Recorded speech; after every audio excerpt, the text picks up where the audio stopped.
Hello friends, welcome to my channel how to draw 3D objects and how to shade. चलिए दोस्तों शुरू करते हैं। शुरू करने के लिए हमेशा की तरह कार्टर शीट का मैं यहाँ पर इस्तेमाल कर रहा हूँ। स्टार्टिंग करेंगे आप HB पेंसिल से। थोड़ी सी डार्क शेड के लिए हम 10B पेंसिल भी यूज़ कर सकते हैं। तो स्टार्टिंग करने के लिए दोस्तों मैं आपको कुछ छोटी सी टिप्स देना चाहूँगा कि अगर आप कोई बॉटल बनाना चाहते हैं और उसकी कर्व एज हिसाब से नहीं बनते हैं तो आप पहले इस तरीके से एक सर्कल बना लीजिए और उसको इस तरीके से सेंटर से आप डिवाइड कर दीजिए इक्वली। अब ये देखिए यहाँ पर इक्वली डिवाइड कर लेने के बाद नीचे की तरफ का हमने राउंड सरफेस इस तरीके से शेप दे दिया है और फिर हम यहाँ से लाइन को इस तरीके से कनेक्ट कर लेंगे। तो दोस्तों मेन मेरा मकसद आपको यही रहेगा समझाने का कि बेसिक शेप्स की कितनी ज़्यादा इंपॉर्टेंस है हमारी डेली बेसिस लाइफ में और डेली बेसिस जो आप स्केचिंग करते हैं उसमें। अब ये देखिए यहाँ पर मैंने उस सर्कल को ऊपर से इस तरीके से कट कर दिया है और इस तरीके से कट कर लेने के बाद मैंने यहाँ पर कोई आप मान लीजिए बियर की बोतल बनाना चाहते हैं या फिर कोक की बोतल बनाना चाहते हैं दोस्तों, क्योंकि ऐसी बोतलों की जो है भाई सिंपल सी बात है, आप किसी भी चीज़ को बना रहे हैं तो दोनों तरफ की चीज़ों को बैलेंस करना काफ़ी ज़्यादा मुश्किल हो जाता है। तो इस तरीके से आप अपनी ड्राइंग को जो है दोस्तों बैलेंस कर सकते हैं और उसको इस तरीके से चेंजेस में ला सकते हैं। अब यहाँ डार्क पेंसिल से मैं थोड़ा सा लेफ़्ट साइड की चीज़ों को हाईलाइट कर दूंगा, क्योंकि यहाँ हम कोशिश करेंगे दिखाने की कि अगर राइट साइड से आपकी तरफ से कोई लाइट आ रही है तो आप इस तरीके से एक तरफा जो लाइन है या शेड्स हैं वहाँ पर आप थोड़ी सी डार्क लाइन लेते हुए चलें स्टार्टिंग से ही। और ये देखिए जैसा कि दोस्तों आप देख सकते हैं कि आपके सामने ही पूरी बोतल हमारी रेडी हो चुकी है सिर्फ कुछ ही मिनटों में और आपको ज़्यादा टाइम नहीं लगेगा। अब देखिए सपोज़ करिए इसमें जो शेड आपको देना है तो मैं यहाँ आपको यही कहूँगा दोस्तों कि जो मेरे बिगनर दोस्त हैं वो बस इसी बात का मेन ध्यान रखें कि अगर लाइट आपके राइट साइड से आ रही है या लेफ़्ट साइड से आ रही है तो उसकी अपोजिट साइड में आप अपनी शेड को डार्क रखें और धीरे धीरे जब आप उस लाइट की तरफ जाएँ तो अपनी शेडिंग को लाइट करना शुरू कर दें। तो यहाँ पर देखिए मैंने ये रैपर जो है अपनी बोतल पे लगा दिया है और किसी पर्टिकुलर बोतल का नाम मैं यहाँ नहीं दे रहा हूँ तो इसलिए मैंने यहाँ माई बियर ही करके लिख दिया है। आप जो है कुछ और भी लिख सकते हैं। और इस तरीके से ही हमारे पास एक बोतल रेडी हो चुकी है। बोतल रेडी होने के बाद अब देखिए यहाँ पर मैं ये शो कर रहा हूँ कि अगर मान लीजिए लाइट आपकी यहाँ से है तो शेडो तो उसके अपोजिट डायरेक्शन में ही बनेगी और कोशिश करनी है आपको कि जैसी आपकी सब्जेक्ट की शेप है, लाइक यहाँ पर जो बोतल की शेप है, तो अगर हम इस शेडो को बड़ा दिखाते तो हम इसको इसी शेप के अकॉर्डिंग ही दिखाते। आप ज़्यादा कॉम्प्लिकेटेड चीज़ों को अटैम्प्ट करने की कोशिश बिल्कुल ना करें। कोशिश करें बस अपने ऑब्जेक्ट को सिंपल से सिंपल तरीके से दिखाने की और नियर दी ऑब्जेक्ट आप थोड़ी सी डार्क शेड रखें इस तरीके से। ऐसे शेड कर लेने के बाद अब देखिए यहाँ पर मान लीजिए आप 3D ऑब्जेक्ट्स अरेंज करना चाहते हैं। सपोज़ कोई स्टिल लाइफ आप शुरू कर रहे हैं तो आप सबसे पहले जो ऑब्जेक्ट बनाएंगे वो सबसे आगे वाला ऑब्जेक्ट आपको पहले बनाना होगा दोस्तों। अब वो कुछ भी हो सकता है, लेकिन आपको ये ध्यान रखना होगा कि उस ऑब्जेक्ट की शेप क्या है। तो आप जब भी किसी ऑब्जेक्ट को अटैम्प्ट करें तो पहले उसकी बेसिक शेप के ऊपर ध्यान दें दोस्तों, देन उसके बाद बाकी सारे ऑब्जेक्टों को करना शुरू करें। अब यहाँ देखिए यहाँ लाइन के तरीके से मैं यहाँ शेड दे करके इस ऑब्जेक्ट को हाईलाइट कर दूंगा। यानी कि मेन मकसद आपका जो ये होना चाहिए कि पहले आप अपने बेसिक शेप को अटैम्प्ट करें, देन उसके बाद उसमें हल्का सा शेड दे करके उसको हाईलाइट कर दीजिए दोस्तों। शीट रोटेशन इस तरीके से आप कर सकते हैं।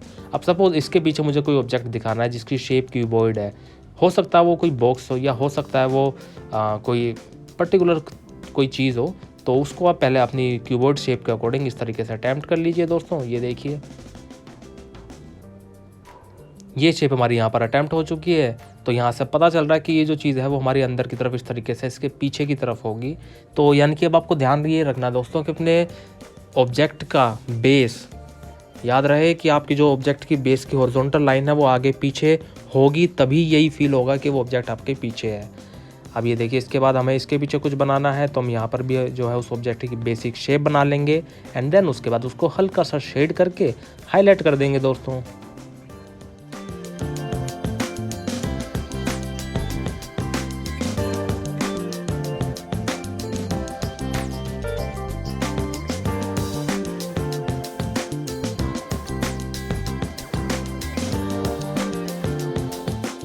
अब यहाँ पर देखिए दोस्तों, अगर आपको एक और टेक्निक मैं यहाँ पर बता देता हूँ कि आप इस तरीके से सर्कल्स बनाइए।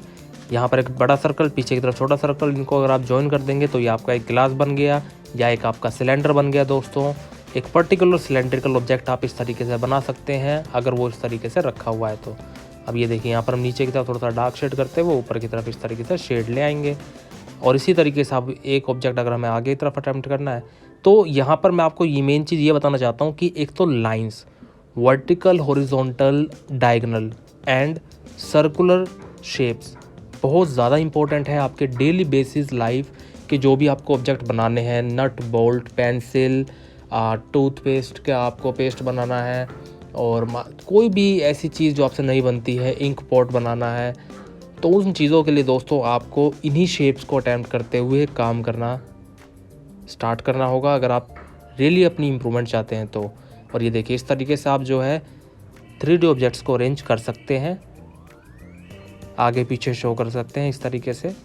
और यही सिलेंड्रिकल चीज़ अगर मान लीजिए थोड़ा सा साइड में होगी तो वो देखिए इस तरीके से नज़र आएगी कि अब हमें उसके सामने का एरिया थोड़ा सा ज़्यादा अच्छे से नज़र आएगा, सर्कुलर भी होगा और पीछे की तरफ का फोर शॉर्टनिंग के हिसाब से थोड़ा सा नैरो हो जाएगा।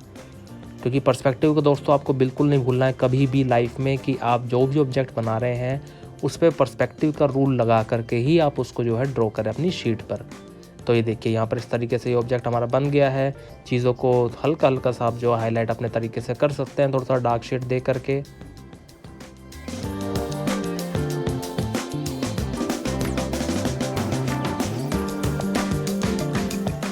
अब यहाँ पर आप दोस्तों देख सकते हैं कि ये देखिए मैं एक आपको कंसेप्ट और समझाना चाहता हूँ कि इस तरीके से आप जो है अपने सिलेंड्रिकल चीज़ों को जो है कैसे अटैम्प्ट कर सकते हैं। ये देखिए यहाँ पर मैंने एक स्क्वायर बना लिया है और ये स्क्वायर बना लेने के बाद अब इसके अंदर मैं एक सर्कल अटैम्प्ट कर लूँगा। यानी कि ये वो सर्कल है जो आपकी आंखों के बिल्कुल सामने की तरफ है, आपको उस सिलेंड्रिकल ऑब्जेक्ट का पीछे का सरफेस नहीं नज़र आ रहा है। वहीं अगर ये सिलेंड्रिकल ऑब्जेक्ट थोड़ा सा साइड में हो जाए तो क्या चेंजेस आएंगे, ये देखिए जो लेंथ नीचे की थोड़ी सी कम हो जाएगी और वर्टिकल लेंथ वही रहेगी। तो यानी कि धीरे धीरे चेंजेस क्या आ रहे हैं दोस्तों, वर्टिकल लेंथ वही है लेकिन हॉरिजॉन्टल लाइन हमारी चेंज होती जा रही है। तो ये देखिए एक इस तरीके का हमारा कीबोर्ड बन जाएगा और अब हम इसको इस तरीके से डिवाइड कर लेंगे। फिर से इसके अंदर जो है शेप को सर्कुलर मूवमेंट के अकॉर्डिंग घुमाएंगे अपनी पेंसिल को और फिर पर्सपेक्टिव के अकॉर्डिंग पीछे वनिशिंग पॉइंट की तरफ मिलाते हुए इस तरीके से ऑब्जेक्ट को शेप दे देंगे। तो आप देख सकते हैं ये ऐसा लग रहा है कि कोई चाय का कप है या फिर नॉर्मली प्लास्टिक कप है, वो इस तरीके से लुढ़का हुआ है साइड में। अब वहीं अगर हम थोड़ा सा और पीछे की तरफ अगर इसका एक रोटेशन बनाए तो ये देखिए इस तरीके से आपको इसका जो सर्कुलर पार्ट है वो कम दिखना शुरू हो जाएगा और पीछे का जो हमारा सरफेस है वो थोड़ा सा ज़्यादा दिखना शुरू हो जाएगा। तो इस तरीके से आप उसको शो कर सकते हैं दोस्तों। ये देखिए कितना ही आसान और बढ़िया कंसेप्ट है समझने के लिए कि रोटेशन, 3D रोटेशन दोस्तों बहुत ज़्यादा मैटर करती है हमारी लाइफ में कि अगर आप जब भी कोई ऑब्जेक्ट अटैम्प्ट करना चाहते हैं। तो ये देखिए इस तरीके से हमने यहाँ पर ये ऑब्जेक्ट अटैम्प्ट किया है। ये थोड़ा सा मान लीजिए कोई आप छोटा सा नट बनाना चाहते हैं, कोई पेच बनाना चाहते हैं तो उसको इस तरीके से आप अटैम्प्ट कीजिए। तो यहाँ आप देख सकते हैं कि जो मैं टेक्निक यूज़ कर रहा हूँ वो बेसिक शेप्स को बार बार ड्रॉ करके फिर उसके बाद हम जो है उसमें काम किए जा रहे हैं। अब इस तरीके से अब ये नट अगर खड़ा है तो उसको हम ऐसे शो करेंगे।